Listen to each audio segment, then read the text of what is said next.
So I think all of us should now make another round of applause for the Red Bull.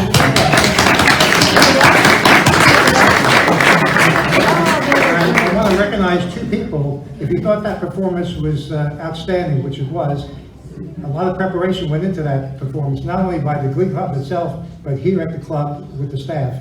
But I want to point out two key people that were involved in that, along with the staff, which I'll recognize later. We have Colonel Jeff Prost and Casey Brown, both members of the club who helped organize and brought that Glee Club to us. So, thank you.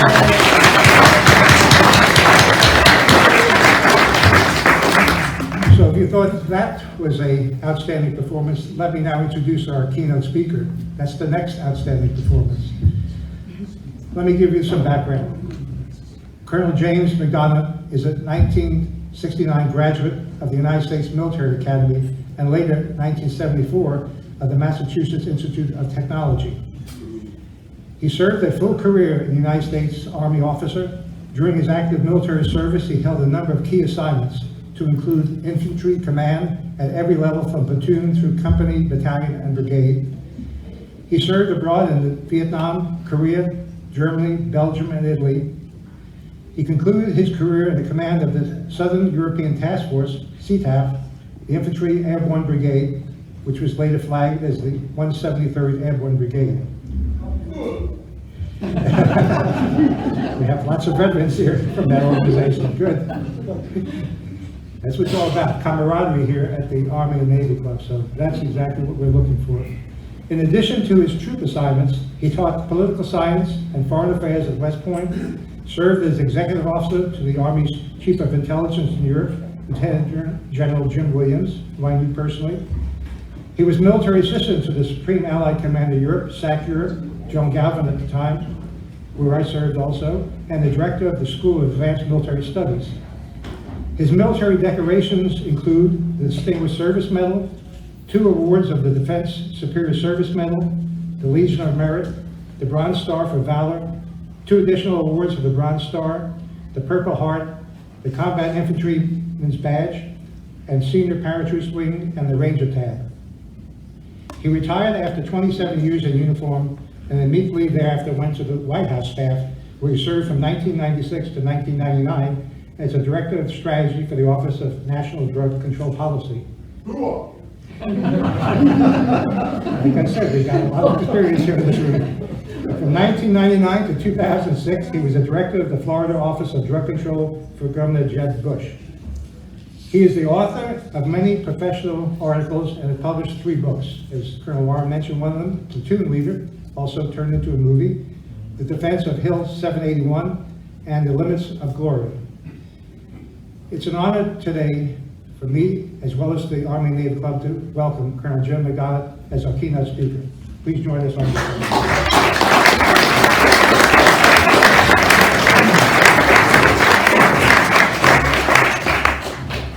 Thank you very much for that overdone introduction.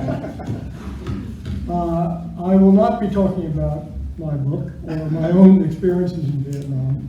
This is too honorable an occasion for me to focus on myself. What I want to do is talk about just 4 things, and I'll try to be brief because I know it's getting late. But I want to talk about the war, number 1, and I'll announce it when I'm talking about the war. The veteran, and the family, and what I call the road back. And I will try to do honor to all those people, the veteran, the family, and all of you for your own commitment to our country. So let me begin with the war. Well, how do you talk about a war that lasted from the early 1960s to 1973?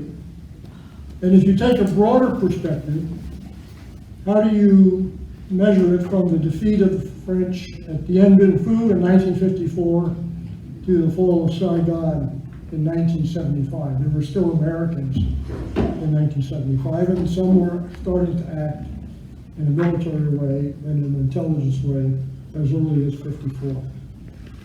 The answer to that question is you can't. I can only summarize that it was both a long and hard war.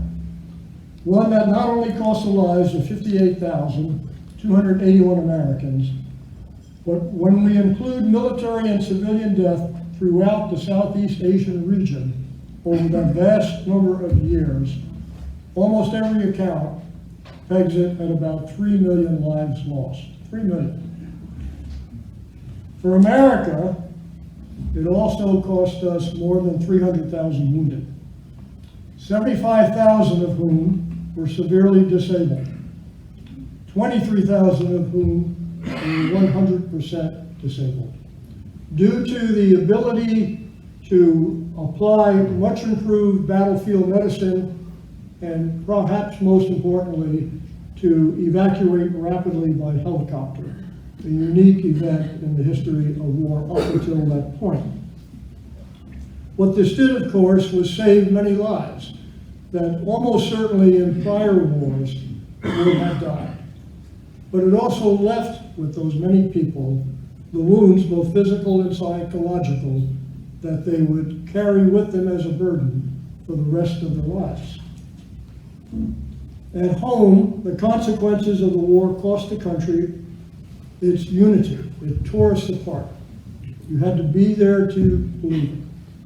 Not at first, but from 1965 on, as the months turned into years and the casualties continued mounting at ever-increasing rates, it led to a political divide in the country from which it still may take some years for us to get past.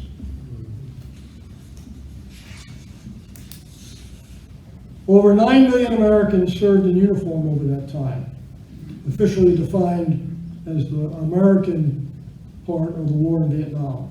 Not quite 3 million of them served in Vietnam. At its peak, more than 500,000 veterans now were serving in Vietnam. All were faced with a hostile environment that defies the imagination. Vietnam, of course, is a beautiful country, but war is a very ugly thing. And this gets a big blue star for its ugliness. Anti-aircraft weapons, missiles, rockets, mortars, automatic weapons fires, mines, and on and on and on. Added to the plate of dangers were ambushes, sappers, and the wire tunnels, jungles, mountains, rice paddies, monsoons, endless heat, leeches, insects, and more of that. And for many, the hellholes reserved for prisoners of war. There were many ways in Vietnam to suffer. Now that's pretty heavy stuff, so I should add, we also had to suffer with ham and lima beans, if you know that.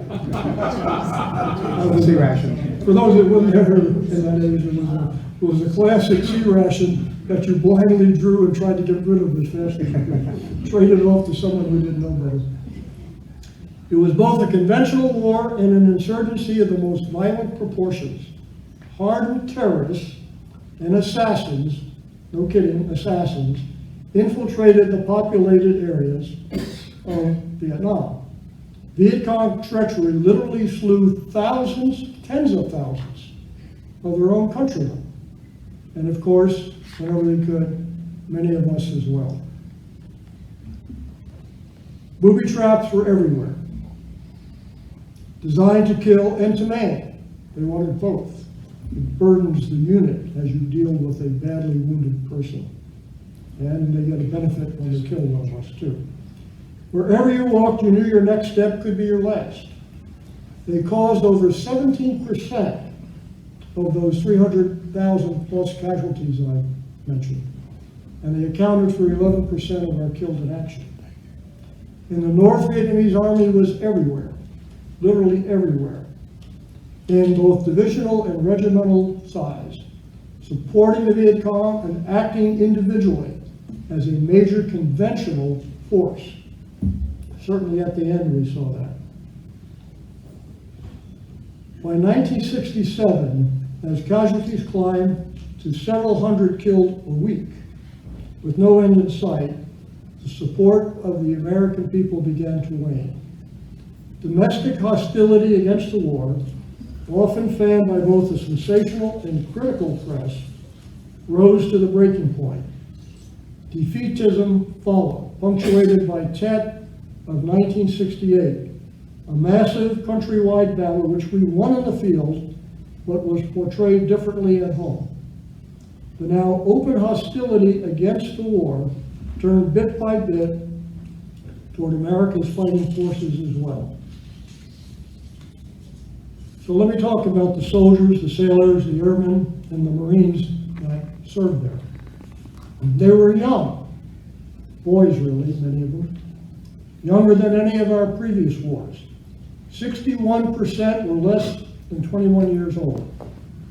11,500 were less than 19. Personally, I saw the death in my platoon of one who was aged 18 and one who had lied and about his age of 17. The average age of those killed was 22. And contrary to myth, the majority, 2/3 in fact, were volunteers, not draftees. Not that there was a difference between them once they got into the fight. They all fought well. It was not surprising you would get this level of support, even then. These, after all, were the sons of the greatest generation. Their fathers had fought in World War II. They would fight for the country in Vietnam. After the initial deployments of units at the outset of the war, the big units, the 101st, the 1st Infantry Division, the many units, all the air squadrons and all the naval ships. After the beginning, replacement was done on an individual basis, which meant the young soldier arrived without the benefit of familiar faces with them to give some degree of reassurance. And they arrived suddenly, departing the United States one day and arriving the next in country, as we said. The crucible and the shock of battle came quickly. They would serve for 1 year, 13 months if you were a Marine, a seeming eternity if you were a prisoner of war. But in that 1 year, they were likely to see a great deal of combat. It has been estimated that the average infantryman in Vietnam would experience 240 days of combat. The average for the Pacific Theater in World War II was 40 days over the course of 4 years. Many in this room, and I know many of you, and I'm proud to know you, many in this room no doubt experienced one or more of the big battles. Ia Drang, Dak To, Khe Sanh, Tet, Hue, Hamburger Hill, aptly named. The Easter Offensive, Rolling Thunder, Lam San 719, the greatest meat grinder of helicopters in the entire war. Ripcord, and on and on and on and on. But for most, it was the grueling routine of patrols, ambushes, search and destroy missions, convoy runs, landing zone insertions, fire-based defenses, such as fire-based Marianne. One of our classmates missing tonight was lost there. And of course, in the service of aiding our Vietnamese allies and other allies that fought with us, they all took their toll of misery and death. What were the chances of surviving if you were in a line unit? Personally, I think the odds were very much against you. Consider our NCO Corps, professional NCOs of the First Order, who served multiple tours. They were gone by the end of the war. We had to rebuild that corps. So many had been lost. But all who served, no matter the rank, did their job stoically, endlessly, and with surprising good humor. You have to love the soldiers' humor. It's unstoppable. They loved their country, our country, but they fought to stay alive. And they fought for each other. The objective was to make it home, for home was America. Our family, safety, and a future.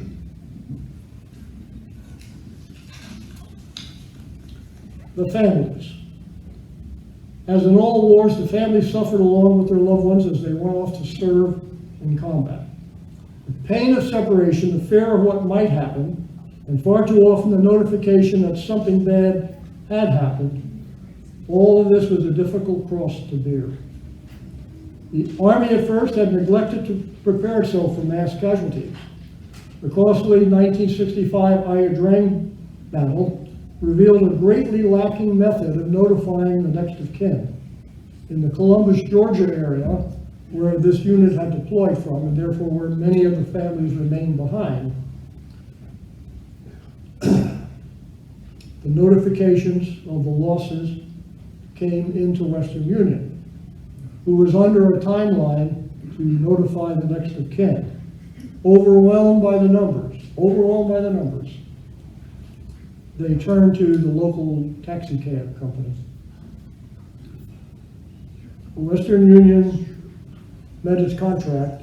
The taxi drivers didn't like the mission they got, but that's what showed up in the neighborhoods where so many families were living. They knew each other. And after the dreadful doorbell rings started occurring at 1 or 2 o'clock in the morning, and the word passed, the sight of a yellow cab coming up the street evoked pure terror. This was eventually fixed, but nothing could stop the continued drumbeat of bad news. At its peak, the war in Vietnam had over 500,000 American servicemen and some servicewomen in country.